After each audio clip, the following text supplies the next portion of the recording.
कुमारी शैलजा और भूपेंद्र सिंह हुड्डा की अदावत शायद कांग्रेस को नुकसान पहुंचाती हुई दिख रही है। कुमारी शैलजा 12 तारीख से चुनाव प्रचार से गायब हैं। उनकी नाराजगी की मुख्य वजह 2 सीटें थी, उकलाना की सीट और नारनौंद की सीट। उकलाना से वो खुद चुनाव लड़ना चाहती थी, खुद चुनाव ना लड़ने की स्थिति में वो अपने भतीजे को वहाँ से चुनाव लड़ाना चाहती थी, लेकिन टिकट मिली नरेश शेरवाल को, जो भूपेंद्र सिंह हुड्डा के बेहद ही करीबी हैं। दूसरी सीट थी नारनौंद की, जहाँ वो पूर्व मंत्री के बेटे अजय चौधरी को टिकट दिलवाना चाहते थे। एक सार्वजनिक मंच से वो इस बात की घोषणा भी कर रहे थे कि चुनाव अजय चौधरी लड़ेंगे, लेकिन वहाँ से भी जस्सी पेटवाड़ जो भूपेंद्र सिंह हुड्डा के करीबी हैं उनको टिकट दे दी गई। इसके बाद से कुमारी शैलजा कांग्रेस के चुनाव प्रचार से गायब हो गई, और गायब भी ऐसी कि उन्हीं के दिलाए हुए, उन्हीं के खाते से जो 10 सीटें बांटी गई हैं उनके चुनाव प्रचार में भी अभी तक नहीं पहुंची हैं। अंबाला कैंट उनका इंतजार कर रहा है। परिमल परी जो वहाँ से उम्मीदवार हैं उनके चुनाव प्रचार में अभी तक कुमारी शैलजा नहीं पहुंची हैं। वो खुद उनका इंतजार कर रहे हैं। कयास लगाए जा रहे थे कि कई बार स्ट्रेटेजी के तहत भी ऐसा किया गया है, कैप्टन अजय यादव द्वारा और कुमारी शैलजा द्वारा। वो जब अड़कर खड़े होते हैं हुड्डा के सामने, उनका वोट बैंक संगठित हो जाता है, लेकिन इस बार ऐसा नहीं लग रहा है। ऐसी स्ट्रेटेजी होती 2 दिन 3 दिन या 4 दिन चलती। 19 तारीख होने को है, अभी तक कुमारी शैलजा, उनकी यह दूरी कुछ दिन और बनी रही तो कांग्रेस के दलित वोट को शिफ्ट होने में समय नहीं लगेगा। भाजपा तैयार बैठी है, भाजपा की तरफ से बयान भी आने शुरू हो गई हैं। अनुराग ठाकुर ने कहा है कि उन्हीं की पार्टी का दलित चेहरा पसंद नहीं है, उन्हें भी पार्टी ने साइड कर रखा है।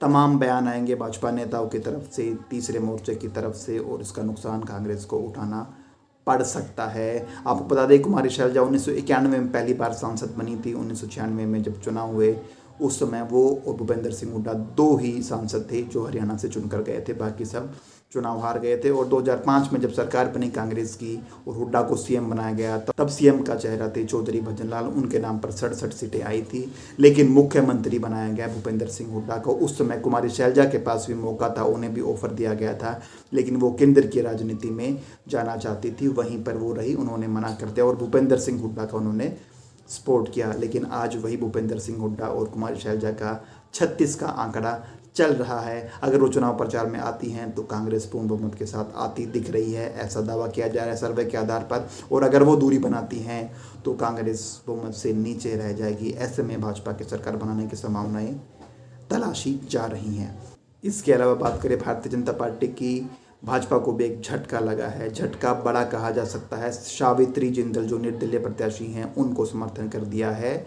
सुभाष चंद्रा ने ट्वीट कर उन्होंने इस बात की जानकारी दी। साथ ही उन्होंने यह भी लिखा कि जो झुकते नहीं हैं वो टूट जाते हैं या तोड़ दिए जाते हैं। ऐसा उन्होंने वहाँ के विधायक, जो वहाँ के जो भाजपा के उम्मीदवार हैं कमल गुप्ता, उनके लिए कहा है। ऐसे मायने राजनीति। इसके अलावा राव नरवीर की बात करते हैं। राव नरवीर ने कहा है कि अगर नायब सैनी चुनाव हार जाते हैं और भारतीय जनता पार्टी सत्ता में आती है तो भी नायब सैनी को ही सीएम बनाया जाएगा। उदाहरण दिया उन्होंने हिमाचल प्रदेश का, जब वहाँ के उम्मीदवार थे जो मुख्यमंत्री पद के, वो चुनाव हार गए थे, लेकिन उनको भाजपा ने मुख्यमंत्री बनाया था। साथ उन्होंने कहा राव इंद्रजीत सिंह का उन्होंने सपोर्ट किया था, लेकिन राव इंद्रजीत सिंह उनका सपोर्ट चुनाव प्रचार में नहीं कर रहे हैं। जब पत्रकारों ने उनसे पूछा क्या बीजेपी का संगठन आपके साथ है, उन्होंने कहा कि हाँ, भाजपा मिलकर चुनाव लड़ रही है, लेकिन कहा जा रहा है कि भाजपा का जो वहाँ का संगठन है वो चुनाव प्रचार में उनकी मदद नहीं कर रहा है। आपको बता दें राव नरवीर बादशाहपुर से चुनाव लड़ रहे हैं। जवाहर यादव और मनीष यादव वहाँ से दावेदारी कर रहे थे। मुख्यमंत्री मनोहर लाल खट्टर जो पूर्व में मुख्यमंत्री थे, उनकी वहाँ से पसंद थे जवाहर यादव, लेकिन अमित शाह से मिलकर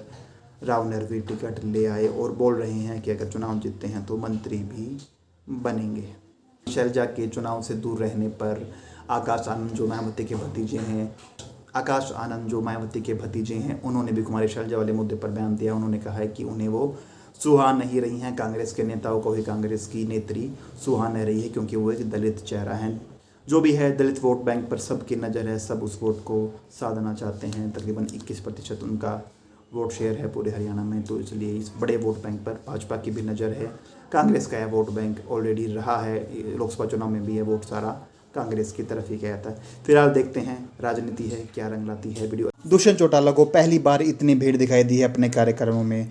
यह भीड़ है डबवाली की। जनता को देखकर वो गदगद हो गए। भाजपा पर और स्पेशली भूपेंद्र सिंह हुड्डा पर उन्होंने जमकर हमला बोला। सुनिए दुष्यंत चौटाला को। रुपया लगा डवाली में, 20 साल बाद सड़कों का निर्माण हुआ।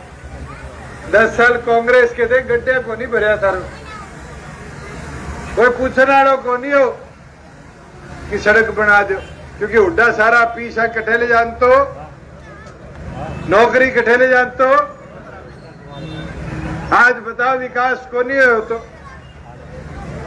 लाइब्रेरी होवे, कम्युनिटी सेंटर होवे, गांव की सड़क होवे, गांव का काम होवे, आज मुमकिन हो पाया क्योंकि सारी हिस्सेदारी राज में ही। मैं तो एक चीज बताना चाहूँ था कि अपने पूरी ताकत लाने खातर अब समाज पार्टी दे जननायक जनता पार्टी दे संयुक्त उम्मीदवार नु जिताओ। और गंगा का प्यार तो चौधरी देवीलाल के समय से भरपूर रहा है, मगर सारे एक नहीं होते, एक हो जाओ तो बदलाव ना आ जाए। मेरा निवेदन है 16 दिन गांव को डोर टू डोर करके घर घर जाकर एक एक से वोटों की अपील कर आओ।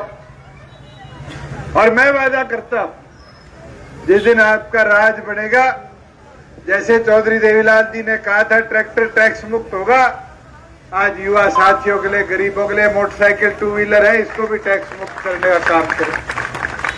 भूपेंद्र सिंह हुड्डा से जब पूछा गया कि क्या कुमारी शैलजा और रणदीप सिंह सुरजेवाला सीएम बन सकते हैं, तो उन्होंने कहा कि हाँ, पार्टी में कोई भी सीएम बन सकता है, सुरजेवाला भी सीएम बन सकते हैं।